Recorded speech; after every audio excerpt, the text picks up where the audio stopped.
Hello friends, मैं हूं doctor नवीन अग्रवाल। मैं एक इंटरवेंशनल कार्डियोलॉजिस्ट हूं और गुजरात के वलसाड़ और वापी ज़िले में प्रैक्टिस करता हूं। आज आपके लिए लाएं एक इंपॉर्टेंट और एक यूज़फुल टॉपिक। आज हम बात करेंगे एंजियोप्लास्टी के बाद हॉस्पिटल के अंदर पेशेंट को क्या क्या इश्यूज़ होते हैं, क्या क्या सवाल उसके मन में आते हैं, क्या क्या चीज़ों को प्रॉब्लम्स होती है, एंजियोप्लास्टी में एग्जैक्टली क्या होता है, क्या कॉम्प्लिकेशंस वगैरह हो सकते हैं, किन चीज़ों से पेशेंट को इसके बारे में मेंटली प्रिपेयर्ड रहना चाहिए, फाइनेंशियली प्रिपेयर्ड रहना चाहिए, रिलेटिव्स को प्रिपेयर्ड रहना चाहिए, उस सब चीज़ों के बारे में बात करेंगे। हमने already in gross discussion angioplasty के फॉलोअप के बारे में ऑलरेडी किया है। एंजियोप्लास्टी के शॉर्ट टर्म इश्यूज़, एंजियोप्लास्टी के लॉन्ग टर्म इश्यूज़ हमने ऑलरेडी अलग सेपरेट टॉपिक्स इस बारे में किए हैं। आज सिर्फ इन हॉस्पिटल यानी डिस्चार्ज तक पेशेंट को क्या क्या तकलीफ आ सकती है, क्या इश्यूज़ या किस तरह के सवाल पेशेंट के दिमाग में आ सकते हैं और क्या प्रॉब्लम्स उसको फेस करनी पड़ सकती है, उस बारे में बात करेंगे। कॉम्प्लिकेशंस की ज़्यादा डिटेल में नहीं जाएंगे। कॉम्प्लिकेशंस ऑफ एंजियोप्लास्टी हमने ऑलरेडी एक सेपरेट वीडियो किया है जो कि आप मेरे चैनल पे देख सकते हैं। आज बेसिकली जो सवाल लोगों के दिमाग में आते हैं उन सब चीज़ों को हैंडल करने की कोशिश करेंगे। ये टॉपिक आपके लिए बहुत इंटरेस्टिंग और क्लिनिकली यूज़फुल होगा, इसलिए रिक्वेस्ट करूंगा इसे एंड तक देखें। और जो लोग मेरे चैनल पे नए हैं उनसे रिक्वेस्ट करूंगा कि चैनल को सब्सक्राइब करें। ऐसा करने से हमें चैनल को कंटिन्यू करने के लिए मोटिवेशन और इंस्पिरेशन मिलती है ताकि हम आपके लिए अच्छे वीडियोज़ लाते रहें। सबसे पहला, एंजियोप्लास्टी प्रोसीजर क्या है। एंजियोप्लास्टी बेसिकली एक प्रोसीजर है जिसमें हाथ या पाँव से हम एक कैथेटर, एक वायर पहले क्रॉस करते हैं, उसके ऊपर एक कैथेटर हार्ट के पास लेके जाते हैं, उसमें से एक अलग तरह का वायर, छोटा पतला वायर हार्ट की नली में क्रॉस करते हैं, ब्लॉकेज के क्रॉस। उसमें फिर एक बलून लगा के बलून से नली को डायलेट करते हैं, थोड़ा पोला करते हैं और वहाँ पर एक स्टेंट लगा देते हैं जो कि स्टेंट अंदर रह जाता है। और बाद में हम स्टेंट बेसिकली उसका पर्पज़ ये होता है कि कचरे को साइड पर कर देता है जिसकी वजह से नली में ब्लॉकेज आया है, और बाद में हम बलून और वायर को निकाल देते हैं, स्टेंट अंदर बॉडी में रह जाता है। तो बेसिकली ये एंजियोप्लास्टी का बेसिक कॉन्सेप्ट है जिसको हमें समझने की ज़रूरत है। ये प्रोसीजर जो है कैथ लैब में किया जाता है, जिसे कार्डियक कैथेटराइजेशन लेबोरेटरी या कैथ लैब बोलते हैं, वहाँ पे किया जाता है। ज़्यादातर एंजियोप्लास्टी प्रोसीजर अगर सिंपल है तो 15 से 20 मिनट इसमें टाइम लगता है टोटल। अगर कॉम्प्लिकेटेड है या टफ प्लास्टी है तो मे बी 1 से 1.5 घंटा 2 घंटा तक भी लग सकता है। यूजली इतना टाइम इसमें लगता है। ज़्यादातर ये प्रोसीजर के दौरान हम पेशेंट को एनेस्थीसिया नहीं देते हैं, बेहोश नहीं करते हैं। हाथ या पाँव का जो एरिया पे जहाँ पे हम नीडल डाल के पंक्चर करते हैं वो एरिया को हम लोकल एनेस्थीसिया में सुन कर देते हैं। पेशेंट को इसके लिए सिडेशन देने की भी ज़रूरत नहीं पड़ती। अगर पेशेंट अनकोऑपरेटिव है, लेट नहीं रहा है, कोई कारण से प्रोसीजर के लिए कोऑपरेट नहीं कर रहा है, बहुत ज़्यादा इरिटेबल है, एजिटेटेड है या बराबर होश में नहीं है, तो वैसे केसेस में हमें सिडेशन देना पड़ता है। अगर बहुत ज़्यादा ख़राब हालत में है जहाँ पेशेंट को हम प्रोसीजर कर ही नहीं सकते, पेशेंट को सांस बहुत ज़्यादा फूल रही है, सांस उखड़ रही है, या हार्ट बार बार बंद हो रहा है, इलेक्ट्रिकली अनस्टेबल है पेशेंट, या मैकेनिकली अनस्टेबल है, लंग्स में पानी भर चुका है, सैचुरेशन कम हो रहा है, वैसे केसेस में कई बार पेशेंट को हमें जनरल एनेस्थीसिया दे के पेशेंट को वेंटिलेटर पर भी रखना पड़ता है। यूजुअली रेगुलर केस के लिए जो सिंपल एंजियोप्लास्टी है जहाँ पर कोई प्रॉब्लम्स नहीं है और पेशेंट स्टेबल है, कोई कॉम्प्लिकेशंस होने का अंदेशा नहीं है, वहाँ पे पेशेंट को एनेस्थीसिया नहीं दिया जाता। लोकल एनेस्थीसिया में इसको किया जाता है। कार्डियक कैथेटराइजेशन लेबोरेटरी जो हमारी कैथ लैब होती है हॉस्पिटल्स में, उसमें इसको किया जाता है। ज़्यादातर ये प्रोसीजर करने में टाइम, जैसा कि मैंने बोला कि 15-20 मिनट से लेकर 2-2.5 घंटे तक मैक्सिमम लगता है, जितना कॉम्प्लेक्स प्रोसीजर है उसके हिसाब से। और पेशेंट को प्रोसीजर करने के बाद 1 दिन आईसीयू में रखा जाता है, उसके बाद 1 से 2 दिन वार्ड में रखा जाता है। ज़्यादातर केस में पेशेंट को 48 से 72 घंटे में हम डिस्चार्ज कर सकते हैं।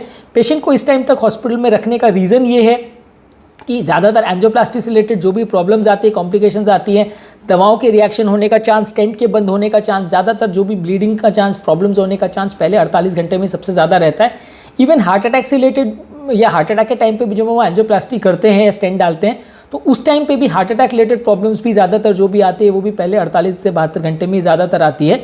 इसलिए पेशेंट को अगर सिंपल प्रोसीजर है तो 48 घंटे में डिस्चार्ज कर दिया जाता है। कॉम्प्लिकेटेड प्रोसीजर है तो 3 से 4 दिन पेशेंट को रखा जाता है। जब तक पेशेंट पूरी तरह स्टेबल नहीं हो जाए तब तक उसे हॉस्पिटल में रखा जाता है। उसमें से पहला 24 घंटे हम आईसीयू में इस पेशेंट को इसलिए रखते हैं, भले पेशेंट की कंडीशन खराब नहीं भी हो तो भी एक स्टैंडर्ड प्रोटोकॉल के तहत पेशेंट को आईसीयू में रखा जाता है। इसको करने का रीज़न ये है कि अगर पेशेंट को सडनली स्टेंट में कोई क्लॉटिंग आती है या दबकारा नियमित होता है या कोई दवा से रिलेटेड रिएक्शन होता है या ब्लीडिंग होता है तो वो आईसीयू में बेटर मॉनिटर हो सकता है। ज़्यादातर इसका होने का चांस पहले 4-6 घंटे या पहले 10 घंटे सबसे ज़्यादा रहता है। जैसे जैसे टाइम निकल जाता है तो इसका प्रॉब्लम्स होने का चांस कम हो जाता है। तो इसलिए पहले 24 घंटे पेशेंट को आईसीयू में रखा जाता है। प्रोसीजर के दौरान पेशेंट को बेहोश नहीं किया जाता है, पेशेंट को सिडेशन भी नहीं दिया जाता है, पेशेंट कॉन्शियस रहता है। और जैसे ही हम कैथ लैब से बाहर पेशेंट को लेते हैं तो रिलेटिव्स उससे बात कर सकते हैं। प्रोसीजर के लिए 3 घंटा खाली पेट होने की ज़रूरत है, इसलिए प्रोसीजर से 3 घंटे पहले तक पेशेंट को खाना नहीं दिया जाता है। प्रोसीजर होने के 1 आध घंटे के बाद पेशेंट को आप थोड़ा पानी वगैरह दे सकते हैं, थोड़ा जूस दे सकते हैं, और उसके आधे से 1 घंटे बाद पेशेंट को थोड़ा हल्का खाना दे सकते हैं। इनिशियली थोड़ा बॉइल्ड या मैश्ड फूड इस तरह का आप पेशेंट को दें तो ज़्यादा अच्छा है, क्योंकि थोड़ा सा वॉमिट होने का चांस ज़्यादा रहता है। एंजियोप्लास्टी के तुरंत बाद थोड़ा कॉन्ट्रास्ट एलर्जी वगैरह से लेकर वॉमिट होने का चांस, या कभी कभार रिपीट प्रोसीजर वगैरह कुछ चेक एंजियो वगैरह लेना पड़े, उसका चांस थोड़ा ज़्यादा रहता है। इसलिए पहले 1 घंटे हम पेशेंट को प्रोसीजर के बाद खाली पेट रहने को बोलते हैं। जो हाथ में लगी हुई सुई या ट्यूब रहती है वो भी अगर हाथ से अगर एंजियोप्लास्टी किया है तो लगभग आधे 1 घंटे के बाद निकालते हैं, और अगर पाँव से एंजियोप्लास्टी किया है तो 4 से 6 घंटे के बाद निकाला जाता है। उसको निकालने के बाद पेशेंट को वहाँ पे एक पट्टा लगा दिया जाता है, एक डायनाप्लास्टर करके प्लास्टर होता है, वो बांध दिया जाता है, और वो एरिया थोड़ी देर कंप्रेशन दिया जाता है ताकि वो एरिया में ब्लीडिंग ना हो, और उसके बाद पट्टा बांध दिया जाता है। ये पट्टा ऑब्वियसली थोड़ा टाइट ज़्यादा बांधा जाता है तो थोड़ा सा पेशेंट को इनकन्वीनियंट होता है, पेशेंट को थोड़ा पेन होता है उसको करने के बाद। 1 आध दिन के बाद पट्टे को हम लूज़ कर सकते हैं, और उसके 1 आध दिन के बाद पट्टे को निकाल सकते हैं। रेडियल एंजियोग्राफी जब हम करते हैं तो 1 घंटे के बाद भी उसको थोड़ा सा लूज़ किया जा सकता है और 1 आध दिन में निकाला जा सकता है। पाँव से जब हम करते हैं तो उसको 1 या 2 दिन के बाद पट्टे को निकाला जा सकता है। यूजली एंजियोप्लास्टी होने के बाद 2 से 3 दिन तक पेशेंट को हॉस्पिटल में रख के फिर डिस्चार्ज कर सकते हैं। एंजियोप्लास्टी से रिलेटेड प्रॉब्लम्स जो हो सकती है वो ये है कि सडनली स्टेंट में क्लॉटिंग हो सकता है, जिसे स्टेंट थ्रोम्बोसिस बोलते हैं। स्टेंट थ्रोम्बोसिस होने का 1 से 2% चांस रहता है। ज़्यादातर ये बहुत कॉम्प्लेक्स प्लास्टीज में, टफ केसेस में, पम्प फंक्शन जिनका लो है, कंडीशन ख़राब है, दवा प्रॉपरली पेशेंट की बॉडी में असर नहीं कर रही है, डायबिटिक पेशेंट्स है, फीमेल पेशेंट्स है, एल्डरली पेशेंट्स है, इस तरह के लोगों में स्टेंट की क्लॉटिंग होने का चांस ज़्यादा रहता है। पहले एंजियोप्लास्टी होने के 12 से 24 घंटे में इसका सबसे ज़्यादा चांस रहता है। जैसे जैसे टाइम बीतते जाता है इसका कर्व नीचे आ जाता है। पहले 48 घंटे सबसे ज़्यादा रिस्क रहता है, उसमें भी पहले 7-8 घंटे ही सबसे ज़्यादा जोखम रहता है। और कभी कभी ऐसा ही होता है कि पेशेंट को हम प्रोसीजर करके शिफ्ट करते हैं और पहले 1 आध घंटे में ही सडनली क्लॉट हो जाता है स्टेंट में। ज़्यादातर मैक्सिमम रिस्क इसी टाइम पीरियड में होता है। ऐसा इसलिए क्योंकि स्टेंट बेसिकली एक मेटल है, बॉडी के अंदर जब जाती है तो बॉडी कभी किसी कारणों से उसे एक्सेप्ट करती है, नहीं करती है। दवाओं की वजह से बॉडी का खून अगर एडिक्वेटली पतला नहीं हो पाया है तो ये सब कारणों से सडनली फॉरेन बॉडी में एक तरह का रिएक्शन डेवलप हो जाता है और सडनली स्टेंट बंद हो सकता है, जिसका 1 या 2% ही चांस है, लेकिन ज़्यादातर होता है तो पहले 24 से 48 घंटे में ही होता है। इसके अलावा कभी कभी प्रोसीजर के बाद पेशेंट को कॉन्ट्रास्ट रिलेटेड एलर्जी हो सकती है। यूजली ये बहुत सिग्निफिकेंट नहीं होता और इसमें इतना ज़्यादा प्रॉब्लम नहीं आती, दवाओं गोलियों से अपने आप मैनेज हो जाता है। कभी कभी जो कॉन्ट्रास्ट हम एंजियोप्लास्टी वगैरह में देते हैं उससे किडनी पर से असर हो सकता है, किडनी बराबर काम ना करे, ऐसा हो सकता है। कॉन्ट्रास्ट क्योंकि नॉर्मल जो कॉन्ट्रास्ट हम देते हैं वो किडनी के रास्ते ही बाहर निकलता है, लेकिन जब पेशेंट को अगर एंजियोप्लास्टी कॉम्प्लिकेटेड है और ज़्यादा अमाउंट ऑफ कॉन्ट्रास्ट दिया गया है, या पेशेंट का पहले से किडनी अगर कॉम्प्रोमाइज है, डायबिटीज़ या किडनी की बीमारी पहले से उनको है, तो वैसे केसेस में किडनी का फंक्शन कॉम्प्रोमाइज़ हो सकता है, जिसमें हज़ारों में एकाध व्यक्ति का किडनी पूरी तरह फेल हो जाए और डायलिसिस वगैरह की ज़रूरत भी पड़े, ऐसा हो सकता है, पर चांसेस बहुत कम है। इसे कॉन्ट्रास्ट रिलेटेड नेफ्रोपैथी बोलते हैं। इसके अलावा जब हम कॉन्ट्रास्ट देते हैं तो अगर स्टेंट में क्लॉटिंग ना भी हो तो भी हार्ट पर थोड़ा सा ओवरलोड होता है कभी कभी, और उसकी वजह से प्लास्टिक के तुरंत बाद पेशेंट की कंडीशन कभी कभी बीपी भी एक बार ड्रॉप होता है, क्योंकि कॉन्ट्रास्ट जब बॉडी में जाता है तो सडनली हार्ट का पंपिंग प्रेशर थोड़ा कम हो जाता है। तो यूजुअली अगर ब्लड प्रेशर नॉर्मल भी रह रहा है प्रोसीजर से पहले, तो प्रोसीजर करने के बाद थोड़ा 20 से 30 मिलीमीटर बीपी ड्रॉप हो जाता है। इसको नॉर्मल रहे, परफ्यूजन प्रेशर मेंटेन रहे, उसके लिए हम उनको बीपी बढ़ाने की दवाई तो देते हैं, लेकिन उसके बावजूद भी थोड़ा सा बीपी ड्रॉप तो होता है। कभी कभी जो हम कॉन्ट्रास्ट देते हैं उससे सडनली हार्ट पर ओवरलोड होता है तो लंग्स में पानी भर सकता है। जिन लोगों को बहुत मैसिव हार्ट अटैक है या पंप फंक्शन बहुत ज़्यादा कॉम्प्रोमाइज्ड है, हार्ट का पंप फंक्शन 20-25% के आसपास है, वैसे लोगों में इस तरह का प्रॉब्लम होने का चांस ज़्यादा होता है, जिसमें प्रोसीजर के बाद सडनली पेशेंट की कंडीशन बिगड़ जाती है, पेशेंट को खून पेशाब निकालने की दवाई भी दी जानी पड़ती है और कभी कभी उनको वेंटिलेटर वगैरह पे भी रखना पड़ता है।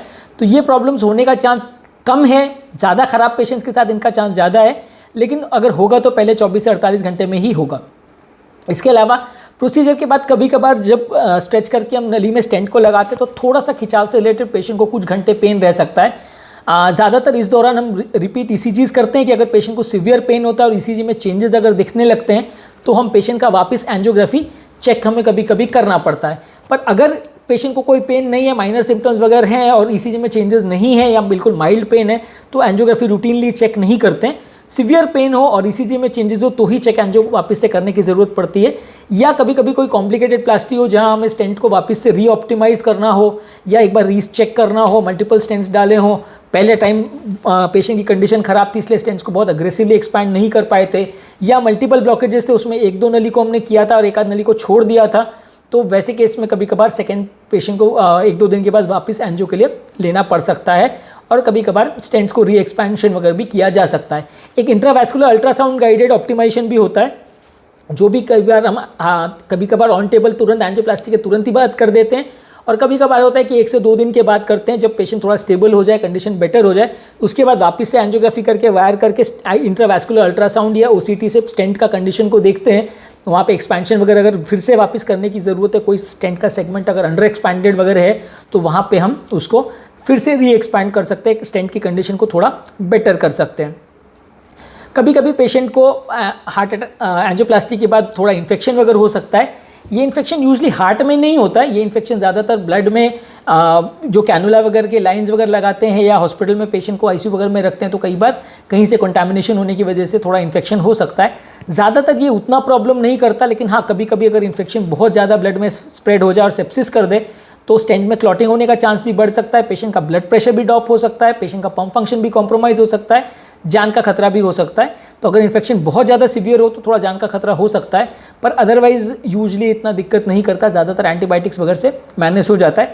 रूटीनली भी इन्फेक्शन ना हो इसलिए एक आध एंटीबायोटिक तो पेशेंट को दिया जाता है, लेकिन क्या है कीटाणु बहुत सारे तरह के होते हैं, अलग अलग पेशेंट को अलग अलग तरह के कीटाणुओं का हमला होता है, तो कौन सा कीटाणु किस पेशेंट में एक्टिव है वो प्रेडिक्ट कर पाना मुश्किल है।